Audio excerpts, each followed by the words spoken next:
क्या आपने कभी सोचा है कि शकुनी जैसा बुद्धिमान और राजकुमार आखिर इतना खतरनाक क्यों बन गया?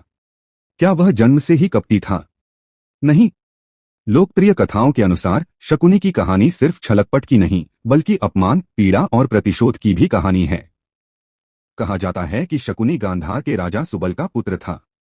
उसका परिवार हस्तिनापुर के साथ हुए राजनीतिक संघर्ष में बुरी तरह फंस गया। एक समय ऐसा आया जब सुबल और उसके पुत्रों को कारागार में कैद कर दिया गया। कारागार में उन्हें बहुत कम भोजन दिया जाता था। एक एक करके शकुनी के भाई मृत्यु के मुंह में जाने लगे। एक पिता अपनी आंखों के सामने अपने पुत्रों को मरते हुए देख रहा था। उस दर्द की कल्पना करना भी मुश्किल है।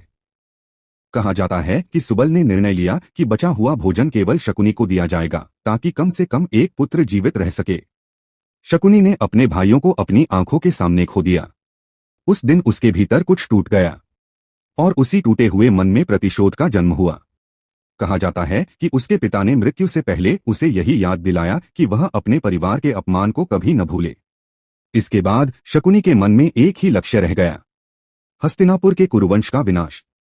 जब वह कारागार से बाहर निकला तो वह पहले जैसा सरल राजकुमार नहीं था। उसने तलवार से युद्ध करने के बजाय बुद्धि और चालाकी को अपना हथियार बनाया। वह दुर्योधन के करीब आया। धीरे धीरे उसने दुर्योधन के मन में पांडवों के प्रति ईर्ष्या और घृणा को और बढ़ाया। फिर आया वह प्रसिद्ध जुए का खेल। शकुनी ने अपनी चालों से युधिष्ठिर को जुए में उलझाया। एक के बाद एक पांडव अपना धन, राज्य और अंततः स्वयं को भी हारते चले गए। और फिर आई वह घटना जिसने पूरे कुरुवंश को विनाश की ओर धकेल दिया, द्रौपदी का अपमान। उस सभा में जो हुआ उसने महाभारत के युद्ध की नींव रख दी। शकुनी अपनी चाल में सफल होता दिखाई दे रहा था, लेकिन वह यह भूल गया था कि प्रतिशोध की आग में केवल दुश्मन ही नहीं जलता, बल्कि उसे जलाने वाला भी धीरे धीरे राख हो जाता है। कुरुक्षेत्र का युद्ध हुआ। भाई ने भाई के खिलाफ हथियार उठाया।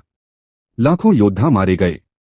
हस्तिनापुर का गौरव मिट्टी में मिल गया और अंत में शकुनी भी अपने कर्मों के परिणाम से बच नहीं सका। जिस कुरुवंश को वह नष्ट करना चाहता था उसका विनाश तो हुआ, लेकिन उसके साथ उसकी अपनी दुनिया भी समाप्त हो गई।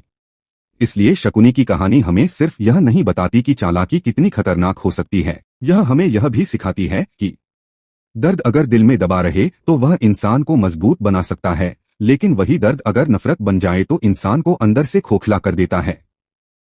शकुनी ने अपना बदला लेने के लिए पूरी जिंदगी लगा दी, लेकिन आखिर में सवाल यही रह गया, क्या उसने सच में जीत हासिल की? शायद नहीं, क्योंकि उसने अपने दुश्मनों को तो खो दिया, लेकिन उसके साथ उसका अपना परिवार, उसका अपना जीवन और उसकी अपनी शांति भी चली गई। इसलिए अगर आपके दिल में भी किसी पुराने अपमान या दर्द की आग जल रही है तो उसे हमेशा मत पालिए, क्योंकि बदला लेने से पहले इंसान अपने अंदर की शांति खो देता है। क्षमा करना कमजोरी नहीं है, कभी कभी किसी को माफ कर देना ही खुद को आजाद करने का सबसे बड़ा तरीका होता है।